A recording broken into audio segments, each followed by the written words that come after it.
घमंडिया Allianz के काले कारनामों में आज हम देखेंगे कि कैसे ममता बनर्जी ने पश्चिम बंगाल को बनाया बदहाल और कैसे उनकी स्वार्थी राजनीति की तिहरी कीमत आज भी चुका रहा है पश्चिम बंगाल।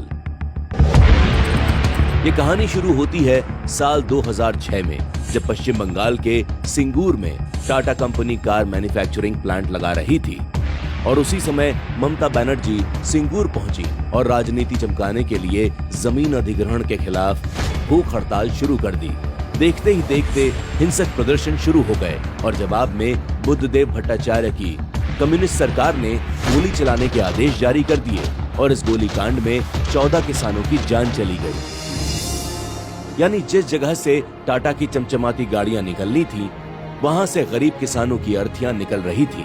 इस घटना के बाद ममता बनर्जी की राजनीति तो चमक उठी, लेकिन पश्चिम बंगाल का भाग्य का सूरज डूब गया। ये ममता बनर्जी की राजनीति की पहली कीमत थी जो पश्चिम बंगाल ने चुकाई। इस पूरी घटना के बाद टाटा मोटर्स पश्चिम बंगाल छोड़कर गुजरात चला गया। 2011 में ममता बनर्जी की विधानसभा चुनाव में जीत हुई, लेकिन सिंगूर और पूरा पश्चिम बंगाल हमेशा के लिए हार गया। ममता बनर्जी ने टाटा प्लांट के लिए अधिग्रहित किसानों की करीब 400 एकड़ जमीन वापस लौटा दी, लेकिन जिस सिंगूर को सारे देश में कार मैन्युफैक्चरिंग का हब बनना था, वहां की पत्थर ईंट मलबे वाली जमीन अब खेती करने लायक भी नहीं बची थी, पूरी तरह बंजर हो चुकी थी। और ये थी ममता बनर्जी की राजनीति की दूसरी कीमत जो पश्चिम बंगाल ने चुकाई। 4 বিঘে পড়েছিল, জমির কাগজ দিয়েছে কিন্তু জমি তো চাষযোগ্য হয় না। আপনি তো দেখতেই পাচ্ছেন, এই তো পাশেই আছে, এ তো সব বেনামন হয়ে পড়ে আছে এবং এখানে পাথর ইট বা মোরাম ল্যাটারাইট সবই আছে। এখানে ট্রাক্টর কিংবা নাঙলে তো চষতে হবে। सिंगूर की कहानी यहीं खत्म नहीं हुई। इस प्लांट के बंद होने से टाटा ग्रुप को हुए नुकसान की भरपाई के लिए अब ममता सरकार 766 करोड़ रुपए का हर्जाना भी भरेगी। अब करीब 15 सालों के बाद पश्चिम बंगाल सरकार टाटा ग्रुप को 11% सालाना ब्याज के साथ कानूनी कार्रवाई में खर्च हुए 1 करोड़ रुपए का भी भुगतान करना है। यानी एक तरफ तो ममता बनर्जी की राजनीति के कारण बंगाल से टाटा प्लांट चला गया, दूसरी तरफ सिंगूर बर्बाद हुआ और बंगाल के करदाता अपनी जेब से इस सब के लिए 766 करोड़ का हर्जाना भी चुकाएंगे। वो 766 करोड़ जो बंगाल की गरीब जनता के जीवन को बेहतर करने के काम आ सकते थे।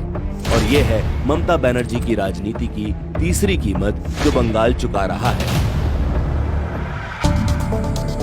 वो बंगाल जो कभी औद्योगिक विकास में देश में सबसे आगे हुआ करता था, वो बंगाल पहले वामपंथी और फिर ममता बनर्जी की उद्योग विरोधी नीतियों की वजह से आज विकास की दौड़ में कहीं पीछे रह गया है।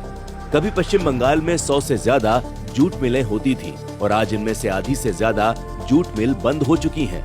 राजनीतिक हिंसा, सांप्रदायिक हिंसा और जमकर करप्शन अब बंगाल का दुर्भाग्य बन चुके हैं। राज्य पर 5 लाख करोड़ से ज्यादा कर्ज है, जिसके लिए रिजर्व बैंक तक चिंता जता चुका है।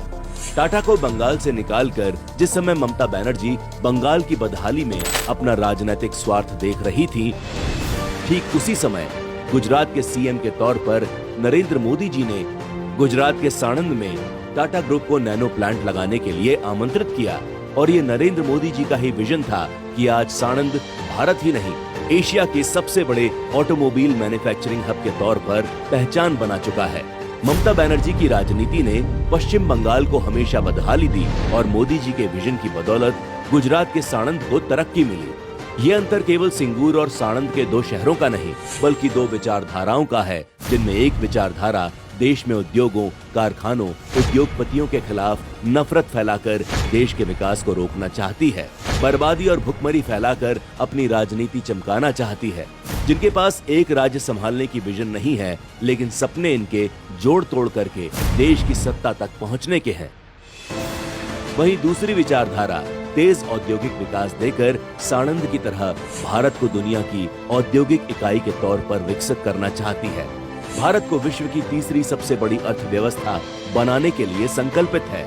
आज इन दोनों विचारधाराओं के अंतर को देश देख भी रहा है और समझ भी रहा है।